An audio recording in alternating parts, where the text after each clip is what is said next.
Roland Barthes once described photographs as proof that something has been a punctum, an emotional jolt that anchors memory in time and truth.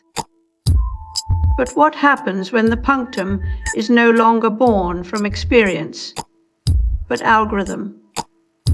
Today, we don't just remember events, we generate them through filters, AI, generated faces, deepfake voices. We simulate nostalgia as if it were nostalgia itself, without ever having lived it. In this new age of memory, as computation, Barthes' punctum becomes a glitch in the system.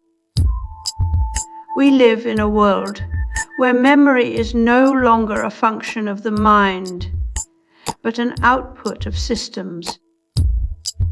What does it mean when every moment can be stored, yet still feels ephemeral? Neil Postman warned that television turned public discourse into performance.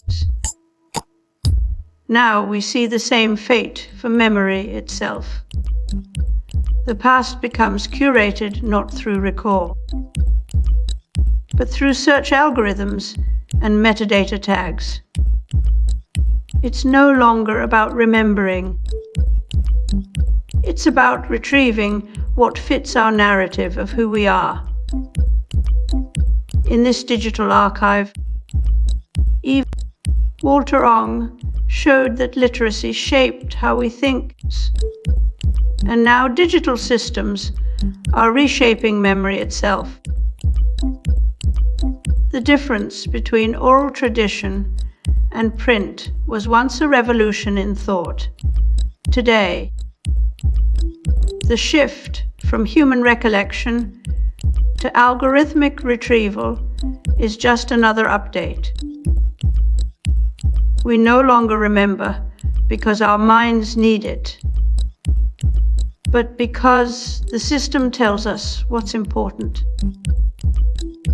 What we call memory now is nothing more than data sorted by relevance and emotion. A simulation so precise that we forget what was ever real.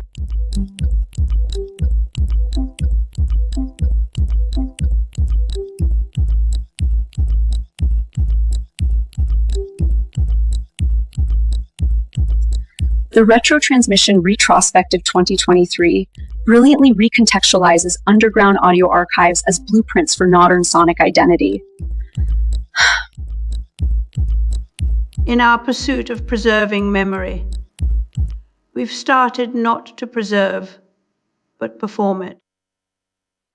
Digital tools that claim to capture truth now fabricate nostalgia by simulating decay. A calculated emotional response rather than an authentic one. We add grain to photos, warp audio with lo-fi filters, and train AI on vintage aesthetics. This is not preservation. This is curation of the past as product. It's like hiring a tour guide for your memory and asking them to reconstruct it in sepia tones. Roland Barthes warned against artification. When authenticity becomes a performance, even memory is staged. We no longer trust the raw signal. We want the noise of imperfection to prove something real happened. Digital media now simulates decay, not as an accident, but as feature, packaging emotion like product. The paradox. In trying to preserve memory through artificial nostalgia, we erase what made it meaningful in the first place.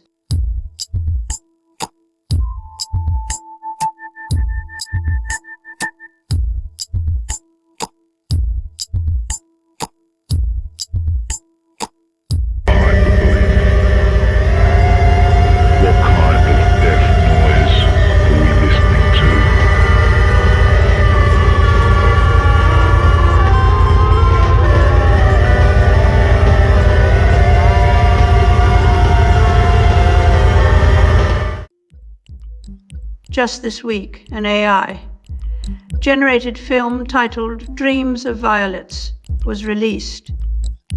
Made for just 2.000 and created in 2 months using text to video tools.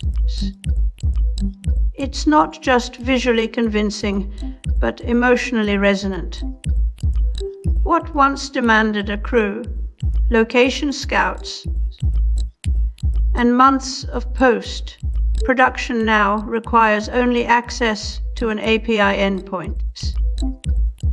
The director claims it feels real because the AI mimics imperfection, flickering film grain, subtle lighting flaws, the kind of simulated decay we associate with memory itself.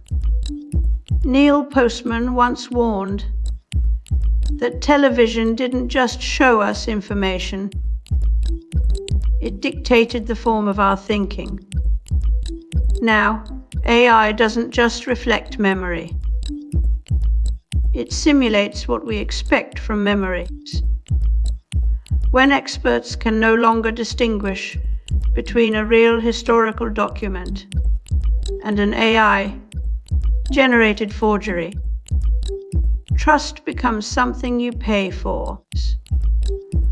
Handwriting generators can now replicate letters in Lincoln's or Churchill's style with such precision that they're used to sell authentic memorabilia. What was once a lie, when the system that authenticates truth is itself compromised, then trust becomes a product. We are not simply in an arms race between deepfakes and detectors. We're in one where both sides evolve together. The better our tools get at spotting lies, the more convincing the next lie will be. And when memory becomes just another simulation with emotional weight, but no origin point, we lose something deeper than authenticity. We lose context itself.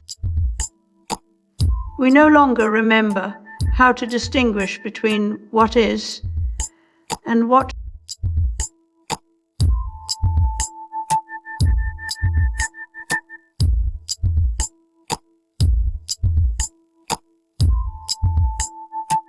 This operational control allows us to spot sources of waste or leaks soon enough to do something about them. Excessive scrap, excessive labor are examples. Barthers once said that photographs prove that has been a document of reality, an anchor to truth.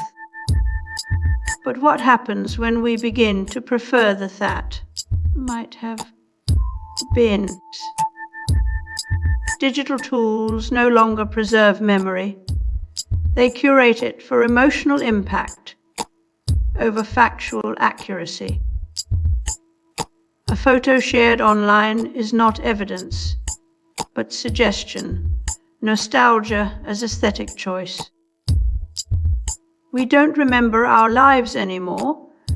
We render them in sepia filters and pixelated edges, crafting a past that never was. Early computers were designed to eliminate errors, precision machines that erased human fallibility. But now we dress our algorithms in imperfection, letting them stutter and lag for authenticity's sake. The cold efficiency of data processing is mocked by AI tools that pretend to be analog. We don't want flawless memory anymore. We demand the charm of decay. Nostalgia has become a design principle, not as flaw, but feature. The final irony is this: digital decay isn't about losing, It's about choosing. We build tools that erase the original to make room for what feels familiar. In doing so, we erase truth and replace it with feeling. The result, a culture of ghosts. We are not preserving memory. We are manufacturing an illusion of authenticity in which everything is both real enough and fake enough at once.